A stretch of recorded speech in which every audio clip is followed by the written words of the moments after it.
আসসালামু আলাইকুম ওয়া রাহমাতুল্লাহ। ফরজ নামাজের পর ইয়া জাল জালালি ওয়াল ইকরাম 7 বার পাঠ করলে আল্লাহ তাআলা আপনাকে বিশেষ কিছু পুরস্কার দান করবেন। যেই পুরস্কারগুলো আপনার জীবনে এলে আপনার জীবন একেবারেই ধন্য হয়ে যাবে। প্রিয় দর্শক, এমন গুরুত্বপূর্ণ পুরস্কারগুলো পেতে হলে আজকের ভিডিওটি আপনাকে সম্পূর্ণ দেখতে হবে। আমি বিশ্বাস করি যে ব্যক্তি ইয়া জাল জালালি ওয়াল ইকরামকে ভালোবাসে, আল্লাহ তাআলাকে ভালোবাসে, নবী মুহাম্মদ সাল্লাল্লাহু আলাইহি ওয়াসাল্লামকে ভালোবাসে, সে আজকের ভিডিওটি সম্পূর্ণ দেখবে এবং এইখান থেকে আমলটি পরিপূর্ণভাবে শিখে পরবর্তীতে সেও প্রত্যেক ফরজ সালাতের পর উক্ত আমলটি করে মালিকের দরবারে দোয়া করবে ইনশাআল্লাহ ইনশাআল্লাহ। তো প্রিয় দর্শক, আজকের ভিডিওটি একজন মুমিন মুসলমানের জন্য খুবই গুরুত্বপূর্ণ।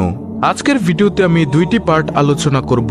প্রথম পার্টে আলোচনা করব ফরজ নামাজ না পড়ার 15টি শাস্তি সম্পর্কে, আর দ্বিতীয় পার্টে আলোচনা করব ইয়া জাল জালালি ওয়াল ইকরাম এর সেই অজানা আমল সম্পর্কে।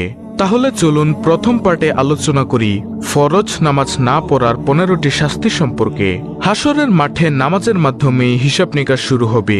যার নামাজ সঠিক হবে তার অন্যান্য আমলও সঠিক বলে বিবেচিত হবে, আর যার নামাজ অসুন্দর হবে তার অন্যান্য আমলও অসুন্দর বলে গণ্য হবে। তাই প্রত্যেক মুসলমানের উচিত গুরুত্ব সহকারে নামাজ আদায়ে সচেষ্ট থাকা। যে ব্যক্তি নামাজের ব্যাপারে অলসতা করে তাকে 15 ধরনের শাস্তি দেওয়া হবে। তার মধ্য থেকে 5 ধরনের শাস্তি দুনিয়াতে, 3 ধরনের শাস্তি মৃত্যুর সময়, 3 ধরনের শাস্তি কবরে, 4 ধরনের শাস্তি কবর থেকে উঠানোর পর দেওয়া হবে।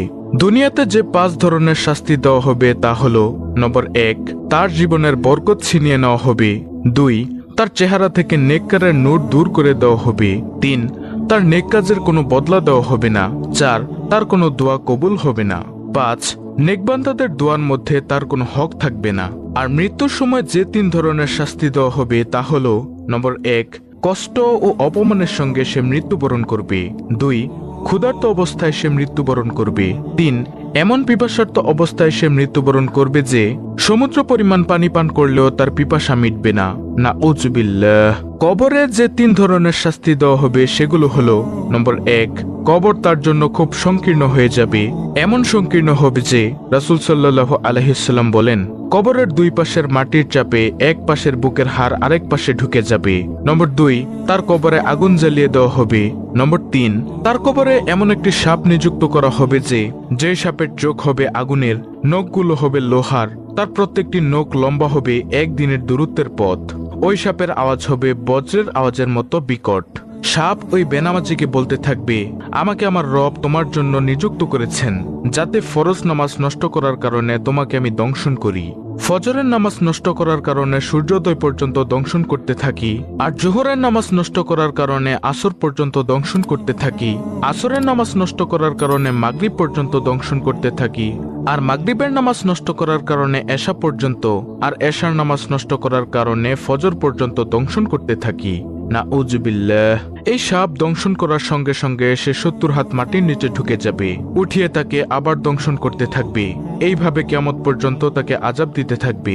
আল্লাহ তাআলা আমাদেরকে রক্ষা করুক, আমিন। আর প্রিয় দর্শক, কবর থেকে উঠানোর পর বেনামাজিকে যে 4 ধরনের আযাব দেওয়া হবে সেগুলো হলো: নম্বর 1, তার হিসাব খুব কঠিনভাবে নেওয়া হবে। 2, আল্লাহ তাআলা তার উপর অসন্তুষ্ট হয়ে থাকবেন। 3, তাকে জাহান্নামে নেওয়া হবে। নম্বর 4, তার চেহারায় 3টি লাইন লেখা থাকবে। প্রথম নম্বর লাইন হলো, হে আল্লাহর হক নষ্টকারী। দ্বিতীয় নম্বর লাইন, হে আল্লাহর গোসাই পতিত ব্যক্তি। তৃতীয় নম্বর লাইন, তুমি দুনিয়াতে যেমন আল্লাহর হক নষ্ট করেছিলে তেমনি আজ আল্লাহর রহমত থেকে তুমি নৈরাশ। এই 3টি লাইন লেখা থাকবে।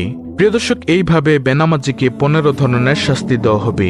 আল্লাহ রাব্বুল আলামিন আমাদের সবাইকে 5 ওয়াক্ত নামাজ যথাযথভাবে আদায় করার তৌফিক দান করুন, আমিন। দর্শক, কেন আমরা নামাজ আদায় করব না? রাসূল সাল্লাল্লাহু আলাইহি ওয়াসাল্লাম হাদিসের মধ্যে কত সুন্দরভাবে বলেছেন। তিনি বলেন, হে সাহাবায়ে কেরাম, শোনো, তোমাদের কারো বাড়ির পাশে যদি একটি প্রবাহমান নদী থাকে, সেই নদীতে যদি সে ব্যক্তি দৈনিক 5 বার গোসল করে তার শরীরে কি কোনো ময়লা থাকতে পারে? তখন সাহাবায়ে কেরাম বললেন, না ইয়া রাসূলুল্লাহ সাল্লাল্লাহু আলাইহি ওয়াসাল্লাম, তার শরীরে কোনো ধরনের ময়লা থাকতে পারে না, সে ব্যক্তি একেবারে পরিষ্কার পরিচ্ছন্ন হয়ে যায়। তখন নবী করিম সাল্লাল্লাহু আলাইহি ওয়াসাল্লাম বলেন, হে সাহাবায়ে কেরাম, শোনো, কোনো ব্যক্তি যদি 5 বার অজু করে সুন্দরভাবে অজু করে 5 ওয়াক্ত নামাজ সুন্দরভাবে আদায় করে তার শরীরেও কোনো গুনাহের ময়লা থাকতে পারে না। সুবহানাল্লাহ, আল্লাহু আকবার। প্রিয় দর্শক, নামাজের এতটাই দাম, এতটাই গুরুত্ব। আল্লাহ তাআলা আমাদেরকে 5 ওয়াক্ত নামাজ জামাতের সাথে এবং মহিলাদেরকে ঘরের মধ্যে সুন্দরভাবে আদায় করার তৌফিক দান করুন। আমিন সুম্মা আমিন। তো প্রিয় দর্শক, এখন বলবো সেই আমলের কথা যে আমলটি করলে আল্লাহ তাআলা আপনাকে বিশেষ বিশেষ কিছু পুরস্কার দান করবেন। সে আমলটি হলো ইয়া যাল জালালি ওয়াল ইকরাম এর আমল। এটি হলো একটি ইসমে আজম। ইসমে আজম আল্লাহ তাআলার গুণবাচক নাম দিয়ে তৈরি। প্রিয় দর্শক, এই ইসমে আজমের অনেক অনেক দাম। রাসূল সাল্লাল্লাহু আলাইহি ওয়াসাল্লাম একদিন একটি পথ দিয়ে যাচ্ছেন, এমত সময় দেখলেন এক ব্যক্তি ইয়া যাল জালালি ওয়াল ইকরাম এর দ্বারা আল্লাহর দরবারে দোয়া করছেন। তখন নবী সাল্লাল্লাহু আলাইহি ওয়াসাল্লাম বলেন, তোমার আজকে যা মনে চায় তুমি তাই আল্লাহর দরবারে চেয়ে নাও, কারণ ইয়া জাল জালালি ওয়াল ইকরাম এর বরকতে আল্লাহ তাআলা তোমার দোয়া আজকে কবুল করে নেবেন।